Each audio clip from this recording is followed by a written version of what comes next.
제가 내용을 읽어보겠습니다. 1절입니다.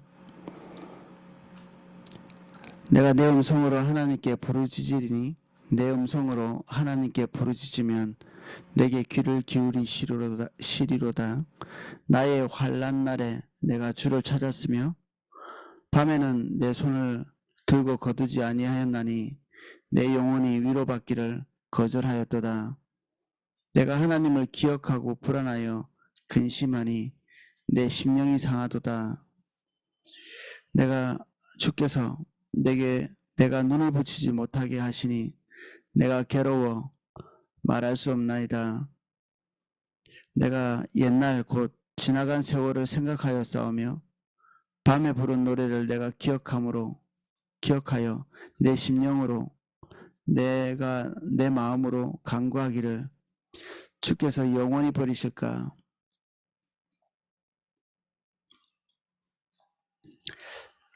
다시는 은혜를 베풀지 아니하실까? 그의 인자하심은 영원히 끝났는가?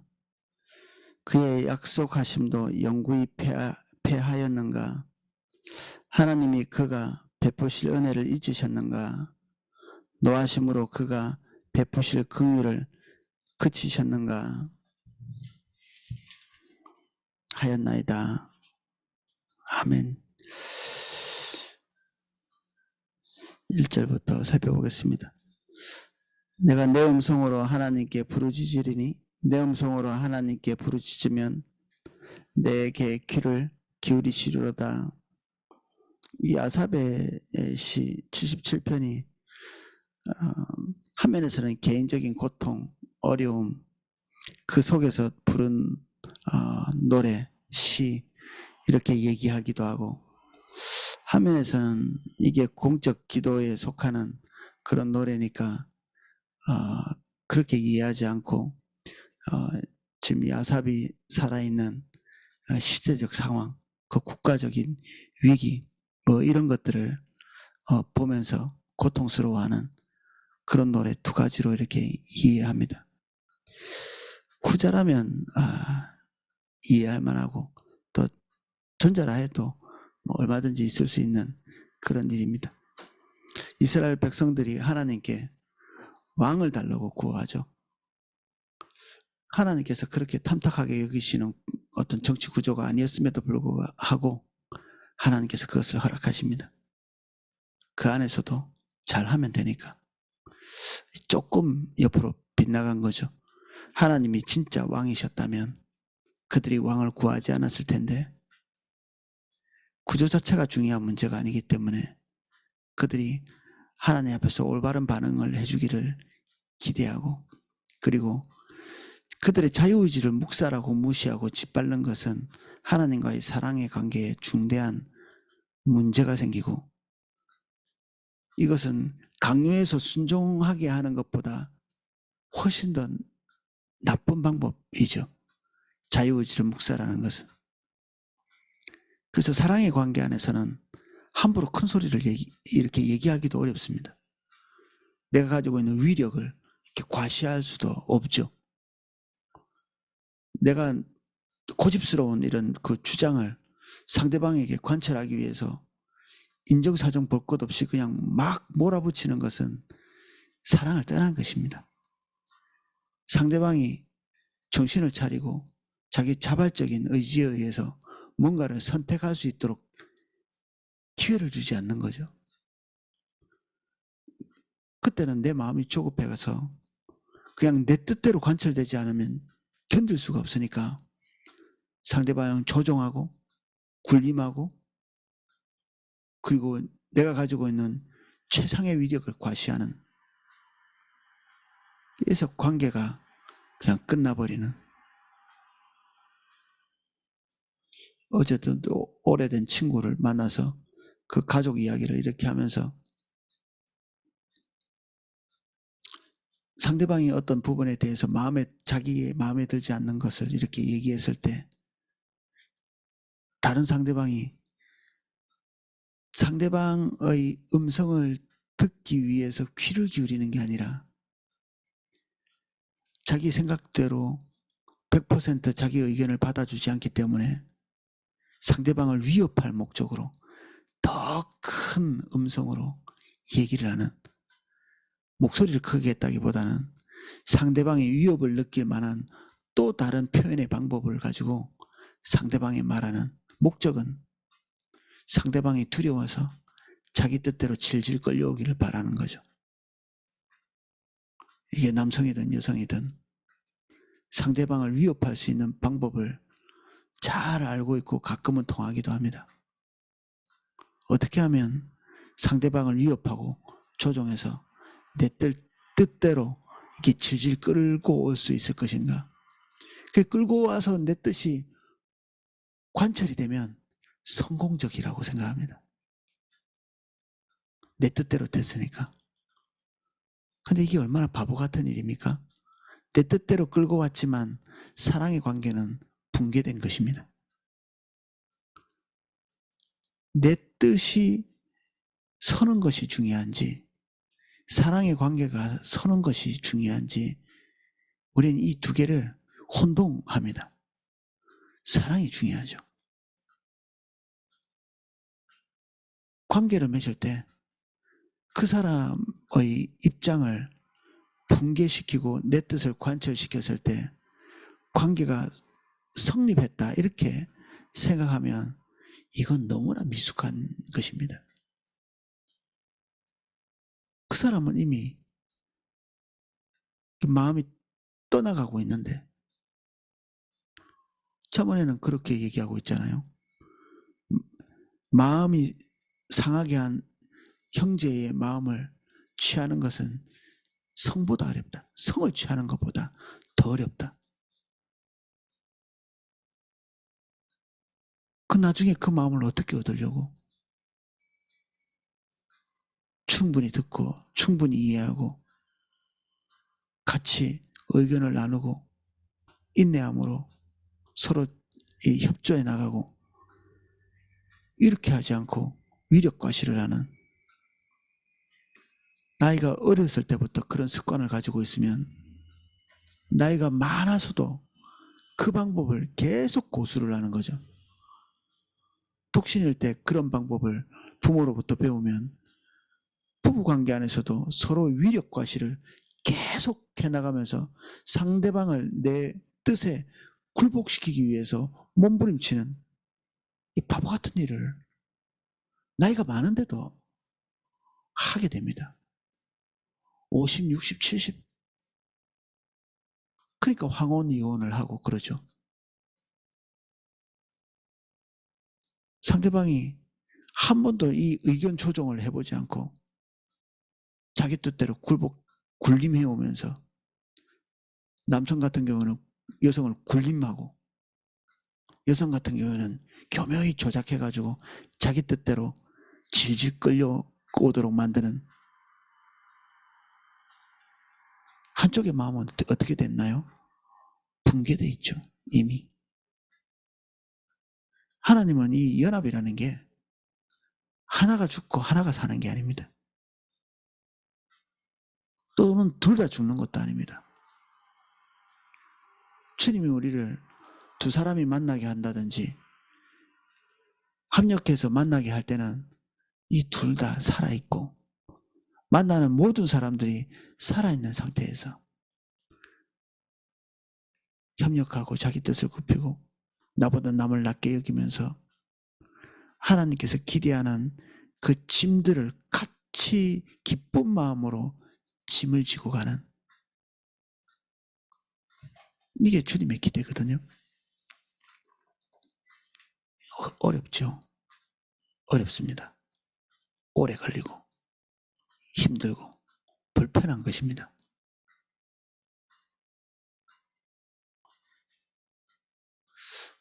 이게 쉽지 않기 때문에 또 귀찮기 때문에 안 하죠.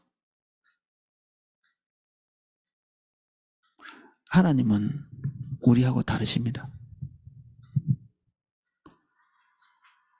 우리의 이 자유의지를 꺾지 아니하십니다. 정말 그 마지막 순간까지 우리가 자원해서 뭔가를 선택하기를, 하나님께서 그분과의 관계를 자유의지 안에서 선택하기를 끝까지 인내하고 기다리시죠.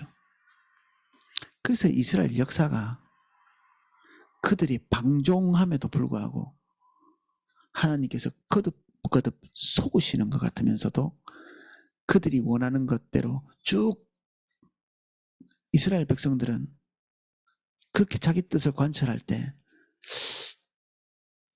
옳은 길이라고 생각했을 수도 있습니다. 하나님이 꺾으셨잖아요. 신나죠. 하나님을 꺾었어. 뭐 이런 느낌. 내가 하나님을 설득해냈어. 그런데 사랑의 관계는 서지 못합니다. 뜻을 관철할 수는 있으나 하나님은 바보는 아니시잖아요. 하나님이 뜻을 꺾었다고 하나님이 바보신가요? 그분은 뜻을 꺾으면서도 우리와의 사랑의 관계를 손상시키고 싶어 하지 않으십니다. 이스라엘이 왕정을 요구할 때도 그래, 거기서부터 어떻게 하면 그래도 기회는 있으니. 근데 그거 하지 않거든요. 이스라엘 백성이. 그 왕정을 효과적으로 운영해 나가지 못하죠. 초대왕부터 그랬고 다윗이 간신히 하나님의 대리자로서 제대로 된 역할을 조금씩 하다가 솔로몬 때 조금 뭔가 이게 빛을 보는 것 같이. 근데 그 이후로 나라가 두토막 나버리죠. 두토막이라고 말하기도 좀 그렇습니다. 10개의 지파가 북이스라엘이고 딱 2개의 지파 베냐민과 유다만 남유다로 형성하니까 이걸 뭐 2개의 나라라고 말할 수도 없죠. 북쪽에 나눠진 이 대부분의 대세를 이루는 북이스라엘은 나눠진 그 순간부터 주님을 완벽하게 떠나가게 됩니다. 끝난 거죠. 마침내는 아수르에게 멸망당합니다. 거기서 이 한 주먹만큼 남아있는 유다를 하나님께서 계속 주목하고 계시는 거죠. 사랑의 관계를 끝까지 포기하지 않고 주목해서 보고 계시는 그 유다가 풍전도와 같은 그런 상황을 계속 겪습니다. 그나마 근근히 이어오던 이 다윗의 정권을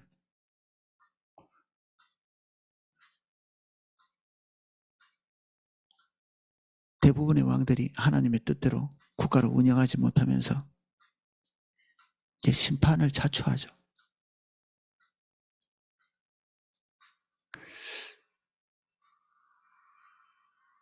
그래서 히스기야가 어떻게 조금 국가를 회복시키고 북이스라엘까지 영향을 좀 끼치면서 6월절도 다시 회복하고 그렇게 했지만 같이 여러 번 나눈 것처럼 히스기야조차도 다음 세대에 대해서 관심이 없는 나 하나 잘 살면 되지 그 이후에 어떻게 되든지 간에 그의 본색이 드러난 노년의 그 기도, 어떻게든지 자기 안락과 복락 그런 것들을 추구하겠다고 결정한 그에게서 난 므낫세가 유다의 마지막 숨통을 끊는 것 같이 요시아가 회복하기 위해서 므낫세의 손자가 요시아거든요. 그 못된 그 할아버지 밑에 어떻게 요시아가 같은 사람이 났는지 그게는 또 나름대로의 배경이 있습니다. 근데 이 요시아가 그 얼마 가지도 않아서 하나님이 기대하시지 않는 전쟁에 나가서 목숨을 잃습니다. 그 뒤로는 이렇다 할 것도 없이 그냥 점점 쇠락의 길로 가는, 그러니까 이 안간힘을 써서 국가를 다시 회복시키려고 하는데, 하나님과의 관계로 돌아서려고 이렇게 하는데, 그렇게 개혁을 일으키려고 몸부림쳤던 그 왕들조차도 온전하지 않아가지고 그냥 뭔가를 이렇게 부흥을 일으켜 볼 만한 그런 확실한 기회를 잡지 못하는 거죠. 지금 시편 77편이 그런 상황입니다. 그 어디쯤인가? 그 어디쯤인가? 나라가 쇠락해서 다시 이렇게 돌이킬 수 없는 거 아닐까? 우리도 그렇죠. 뭐 하나님의 인도를 따라서 갔던 좋은 시절이 있었을 수 있지만 어느 시점쯤에 내 생각, 내 탐욕, 자기 결정 이런 걸 통해서 나락을 계속 기고 나름대로 하나님께 부르짖고 한번 이렇게 우뚝 서보려고 뭐 주님도 붙들어 보고 금식도 하고 그래서 주님 붙들고 이렇게 근근히 맥을 이어왔는데 삶은 변하지 않는, 상황은 호전되지 않는, 그래서 불꽃이 꺼질 듯 그냥 가고 있는 그러한 상태. 과연 희망이 있을까? 결국 이스라엘 백성들의 그 한 세대 한 세대는 거의 대부분 패배로 끝납니다. 신명기 세대, 여호수아 세대 할 것 없이 찰나의 승리와 너무 쉬운 패배가 같이 짝을 이루듯이 붙어 있습니다. 그래서 지도자의 간곡한 당부 끝에 항상 붙어 있는 게 있습니다. 패배를 점치는 거죠. 패배를 원하는 것이 아닙니다. 절대. 패배를 원하면 저주하는 거죠. 근데 그들의 방향성, 경향성, 그들의 중심, 그들의 마음의 자세를 볼 때 극적 전환이 없으면 상황이 좋아지지 않겠다. 그들의 태도와 자세를 볼 때는 지금 이대로 계속 가서는 희망이 없겠다. 이렇게 평가를 내린 게 모세고 여호수아고,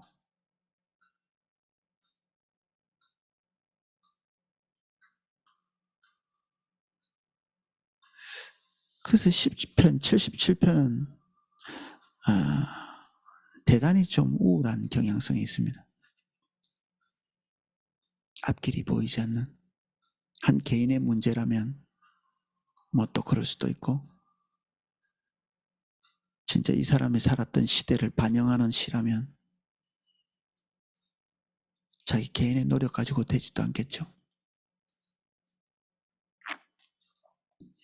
나의 환난 날에 내가 주를 찾았으며 밤에는 내 손을 들고 거두지 아니하였나니 내 영혼이 위로받기를 거절하였도다.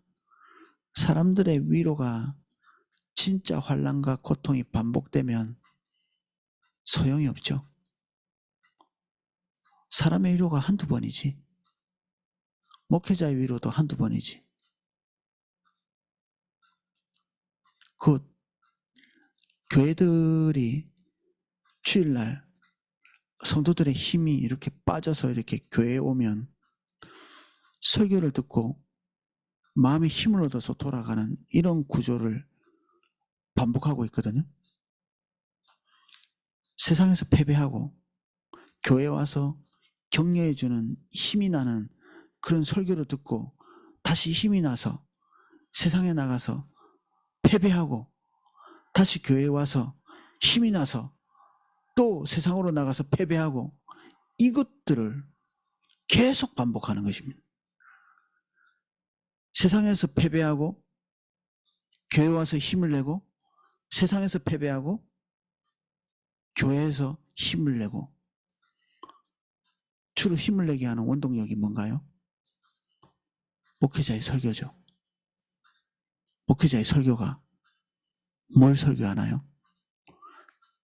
여러분들이 이번 한 주간 패배했지만 힘을 내십시오.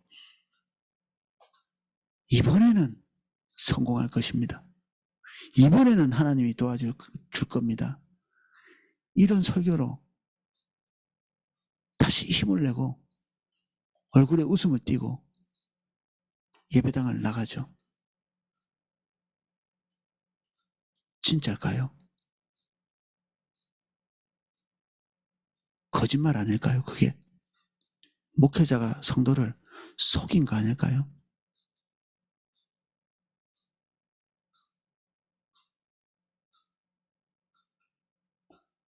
목사님 설교를 너무 은혜되게 하셔. 목사님 설교 들을 때마다 용기가 샘솟아요. 그 용기는 어디로부터 오는 것입니까?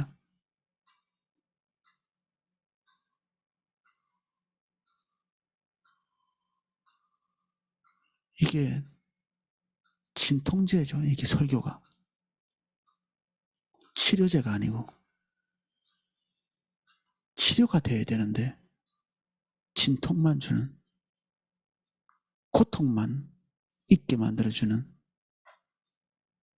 세상 사람들은 술을 마셔서 고통을 잊어버리는데 기독교회는 설교를 들으면서 고통을 잊어버리는.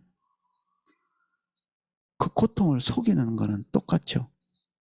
술 한 잔이나 설교나 다를 바가 없습니다. 고통을 속이는, 고통을 없애야 되고 그들이 치료가 돼야 되는데 마비시키는. 그래서 공산주의자들이 하는 말이 무서운 통찰력을 가지고 있는 것입니다. 종교는 아편이다.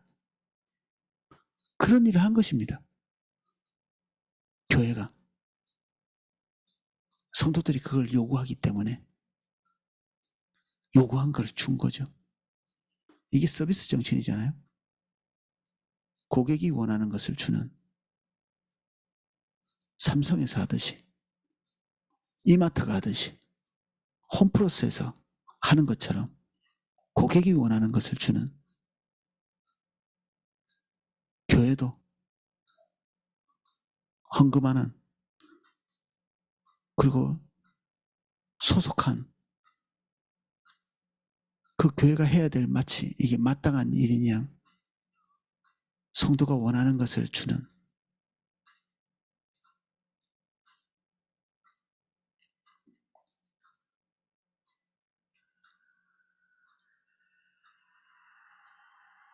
시편 77편은 회복되지 않은 현실,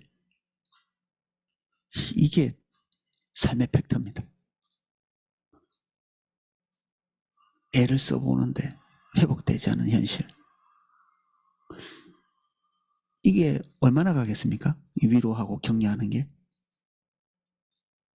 그 교회에서 끊임없이 진통제를 맞았는데 자기의 삶이 나아지지 않아. 그러면 이제 하는 방법이 있죠. 교회로 옮기는 것입니다. 더 나은 진통제를 주는. 뭐 이렇게 옮겨봅니다. 이렇게. 그래서 포도나무 교회까지 오죠. 근데 포도나무 교회에 와서 뭔가 다른 메시지를 보고 듣고 여기에 오고 나면, 여기에 정착하고 나면 메시지는 바뀌었는데 메시지를 듣는 태도는 똑같습니다. 그것을 듣는 것으로, 교회에 소속된 것으로 자기 삶이 바뀌리라 기대하는 거죠.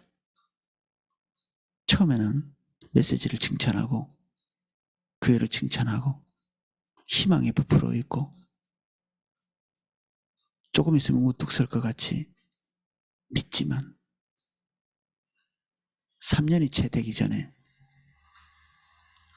메시지를 증오하고 교회를 싫어하고 비난하고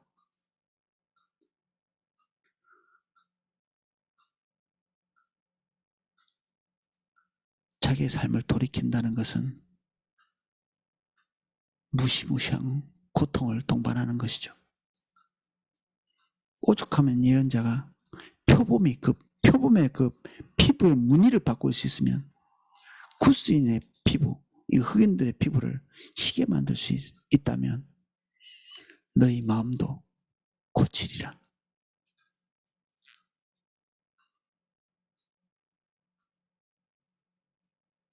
진짜 문제는 메시지와 우리가 속한 공동체라기보다는 우리 자신이죠. 기독교를 비판하는 그런 설교를 들을 때 통쾌해 하시는 분이 많거든요. 근데 그 비판하는 교회는 누구입니까? 그게 나죠, 나. 목회자들의 그 어두운 이면들을, 그들이 가지고 있는 그 거짓된 위선들을 집어내는 설교자들이 있더라고요. 사람들은 거기에 들어가서 그걸 듣고 이 시대에 뭐 훌륭한 설교자가 났군.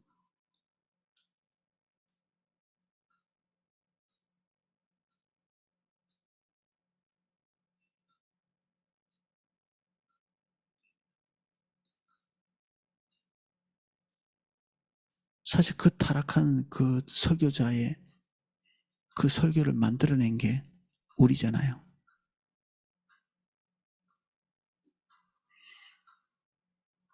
그 우리가 통쾌할 일이 아니죠. 뼈아픈 자책. 그 시대가 타락하니까 목회자도 타락했구만. 뭐 저런 교회들이 다 있나. 그렇게 할 수 없는 게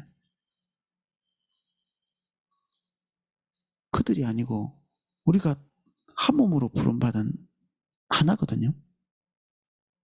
그 우리의 모습이기 때문에 고통스럽죠. 내 몸이 병들어 있기 때문에.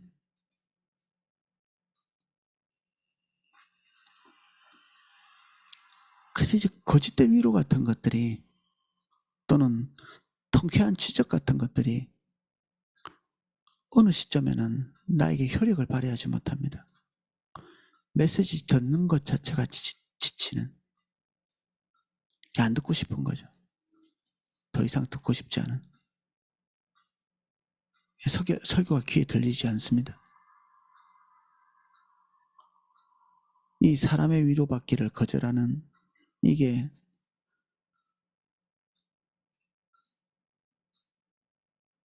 마지막 모습이죠.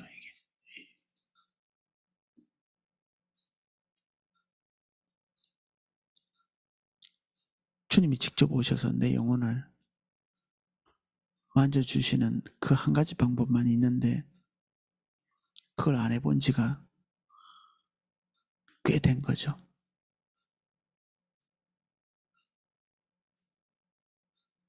주님의 실제가 있어 본 지가 꽤 된 거고. 근데 여기서부터 또 시작하는 것입니다.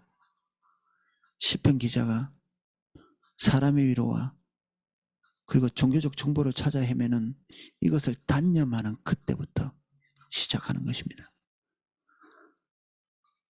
포기를 모르는 집념, 종교적 집념이죠. 저는 그런 포기를 모르는 종교적 집념 때문에 낙심할 때가 한두 번이 아닙니다. 누가 뭐래도 하나님이 나를 도와주실 거라고 하더라고요. 많은 분들이. 그 삶이 주님 앞에서 돌이켜 있지 않는데 누가 뭐래도 자기는 하나님 음성 들었다고 삶의 방향성은 똑같은데 회개하고 돌이켜야 될 부분들을 얘기하면 얼굴을 찌푸리고 누가 뭐래도 하나님 자기를 사랑한다고? 사랑하죠, 당연히. 근데 진짜 곪아 있는 그 부분을 하나님 앞에서 통회하고 자복하고 돌이키고 주님이 기대하시는 바대로 삶의 구조를 손해가 보더라도 할 마음이 없는데 끝없이 회복만 기다립니다. 회복만 기다리는. 치료를 안 했는데 건강할 때를 기다리는 그거하고 똑같죠. 뭐 자연치유처럼 시간이 지나면 나을 것처럼 이 정도 아팠으면 됐지 않을까.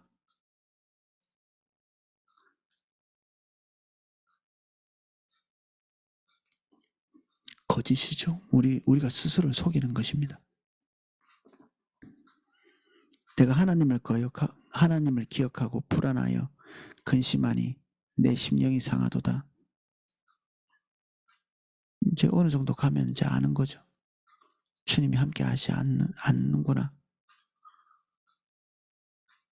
그리고 인내하고 기다리는 그 어느 시점쯤에는 불안감이 찾아오기 시작하거든요.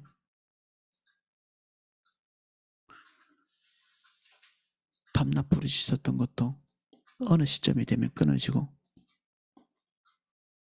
근심하게 됩니다. 사실 화면에서 보면 이 시점이 빨리 오는 사람이 주님을 대면합니다. 이 불안함에 직면하는. 근데 이 불안함이 너무 무서우니까 직면하지 못합니다. 사람들의 위로와 격려가 이렇게 귓전에서 한 귀로 듣고 한 귀로 흘려질 때 깊이 절망하고 좌절을 해야 되는데 절망과 좌절을 견딜 수 없어서 다른 위로를 찾거든요. 현실을 직시하지 못하는 거죠. 자기가 잘못된 길을 걸어온 것에 대한 책임을 지고 하나님 앞에 딱 대면해서 서는 이런 결단이 없는 거죠.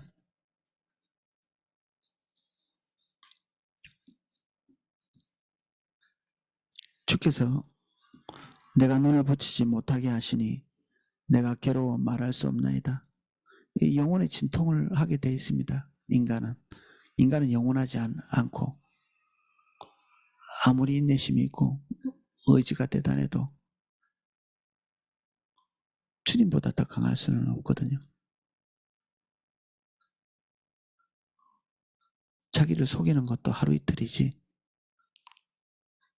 그 되지도 않는 속임을 자기 자신을 속이는 일을 계속해서 이렇게 뭐 언제까지 갈 수 있겠습니까? 내가 옛날 지나간 세월을 생각하여 싸우며 밤에 부른 노래를 내가 기억하여 내 심령으로 내가 내 마음으로 간구하기를. 밤에 부른 노래는 어떤 노래일까요? 제 주석에 보니까 고통에 신음하는 노래 뭐 이렇게 추측하는 것입니다. 이게 추측. 밤에 신음하는 노래. 밤에 누가 기쁜 노래를 부를까? 근데 꼭 그렇게 볼 수만 없는 것이 이 밤에는 사람과의 관계가 끊어져 있는 시간이잖아요. 하나님하고 나하고 깊이 있는 사랑의 노래를 부르는 그런 시간일 수도 있죠. 지금이 아니고 과거의 어느 시점에. 인생에 한 번은 다 주님과의 그 사랑의 관계, 특히 미혼일 때 그렇습니다.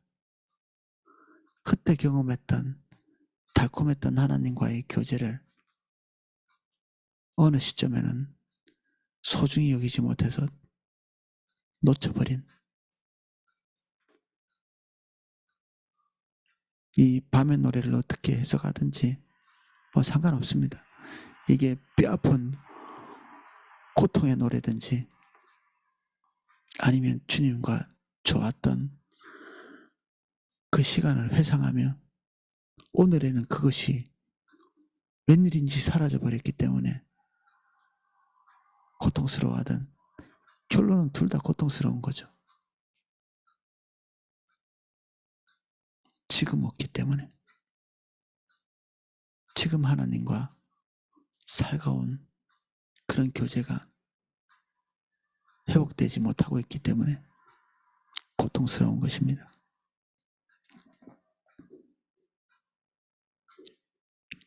주께서 영원히 버리실까? 다시는 은혜를 베풀지 아니하실까? 하나님의 은혜를 차버리는 것은 쉽습니다. 하나님의 성령을 근심시키는 것도 쉽고, 부어지고 있는 부흥을 그냥 다 쏟아버리는 것도 쉽습니다. 뭐 어제 그 친구하고 얘기를 하는데, 캔터베리 그 부흥, 미국에서 있었던 뭐 그런 거 이야기를 하더라고요. 자기 직접 그 보고 싶어서 갔다고 하더라고요. 그 부흥. 근데 그분이 하는 말이 그겁니다. 직접 자기가 거기 가봤고 은혜도 있었고 하나님의 임재도 있었는데, 그거 옛날에 포도나무 교회에서 다 경험한 거래요. 포도나무 교회, 샘물교회, 성교회, 화요모임 가면 그 정도는 얼마든지 경험할 수 있었다고. 그 정도의 은혜가 거기 있는 거예요. 전 세계에서 거기에 뭐 부흥이 일어났다고 갔는데 그게 특별한 게 아니었다는 걸 본 거죠. 이 미국에서 온 친구가 도대체 어떤 특별한 부흥인가? 부흥이 주님 계신 거죠. 뭐 마법이 이렇게 막 자기를 지배하는 건가요? 우리가 우리의 중심을 열고 주님을 받아들이는 것. 한 개인의 부흥은 언제든지 올 수 있는데, 우리가 우리 교회 안에서, 우리 성교회 안에서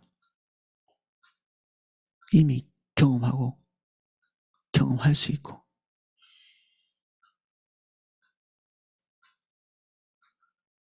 많은 분들이 이전만 못한 느낌을 갖는 그 친구가 포도나무교회 초창기에 있었던 친구인데, 이상해요 이렇게 하더라고요. 그 분당했을 때 그 느낌이 아니에요. 네, 그럴 수 있습니다. 제가 대답은 그렇게 했습니다. 고통하고 고민하고 뼈를 꺾는 마음으로 주님의 기준 앞에 서려고 몸부림쳤던 그런 초창기의 대부분의 사람들처럼, 그런 사람들의 모임은 아닐 수 있습니다. 이렇게 얘기했죠.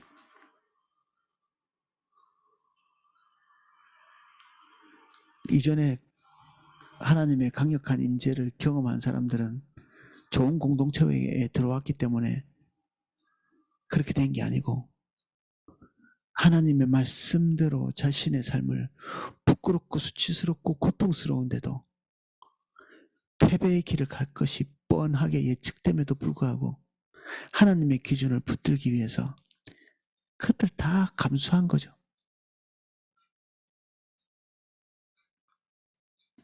공동체가 질이 떨어진 게 아니고 우리의 마음의 자세가 약해진 것이.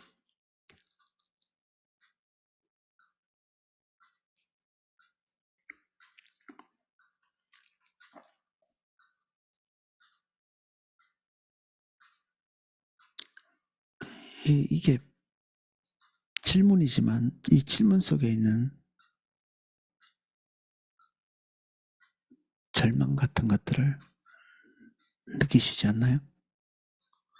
그의 인자하심은 영원히 끝났는가? 무서움이죠. 두려움입니다.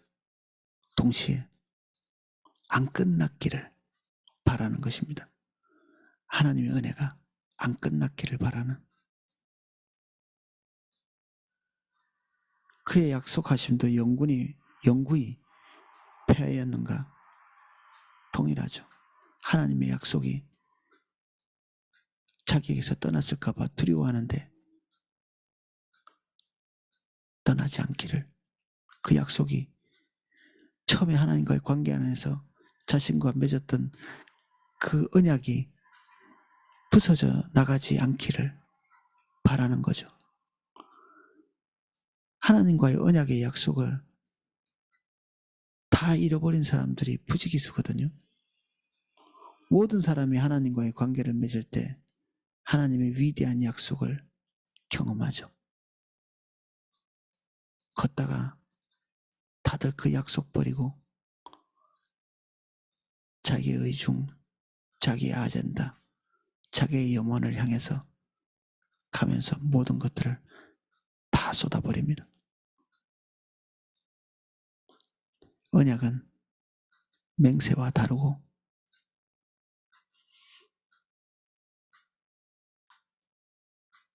우리가 그것에 반응하지 않을 때 약속은 더 이상 효력을 발휘하지 않죠. 하나님이 그가 베푸실 은혜를 잊으셨는가? 하나님 측으로 이렇게 얘기를 하지만 사실 자기 현실에서 은혜를 경험할 수 없는 거죠. 노하심으로 그가 베푸실 긍휼을 그치셨는가 하였나이다. 이 시편 77편의 이 시인은 딱 한 가지를 우리가 본받을 게 있습니다. 정직함입니다. 이 정직함이 시작이고, 부흥은 항상 자기 현실을 정직하게 보는 데서부터 출발합니다. 우리의 현실 인식, 우리는 과연 은혜 안에 있는가? 하나님께서 진짜 교회의 어떤 사람들에게 역사하는 것처럼 놀랍게 역사하는 그 안에서 나는 아닌데 누가 뭐래도 내가 자아도취를 하는 것처럼 주님의 인도를 따라가고 있다고 스스로 마인드 컨트롤을 하고 있는 것인지, 이게 무서운 일이기도 합니다. 이게 자기 자신을 보는 게. 그리고 하나님 앞에서 자기 속에 은혜가 없음을 시인하는 게 무서운 일이죠. 그러나 이런 의심을 반드시 해야 합니다. 진짜 계신가? 진짜 내가 은혜 속에 있는가? 이 시련은 나에게 무엇을 말하고 있는가? 그걸 보는 거죠.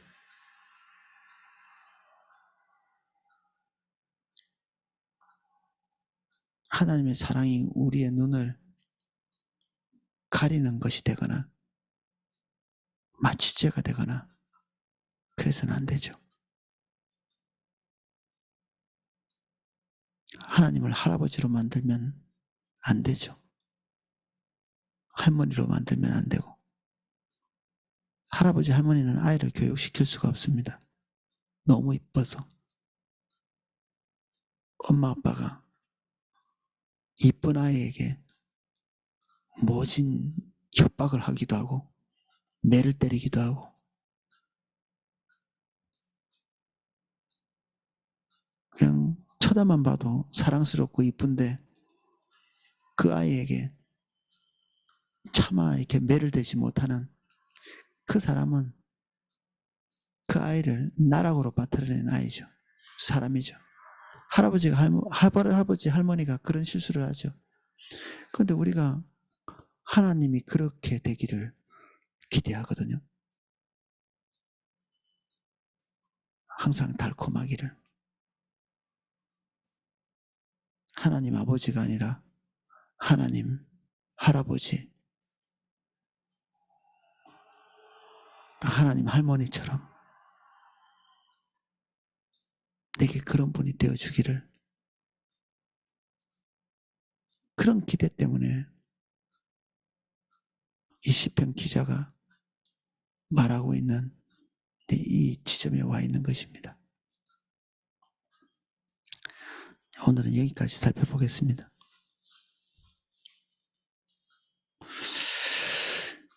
현실인식을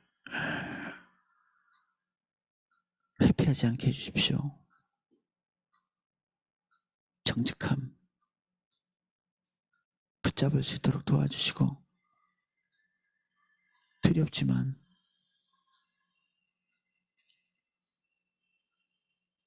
주님의 인격 앞에 우리의 인격을 벌거벗겨서 세울 수 있게 모든 종교적인 위로와 격려, 우리의 힘을 불끈 솟아오르게 하는 그 사람들의 그 프로파간다, 선동,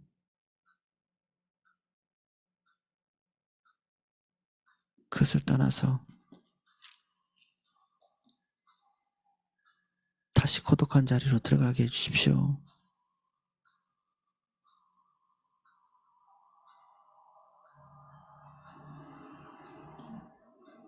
주님 볼 수 있도록 도와주십시오.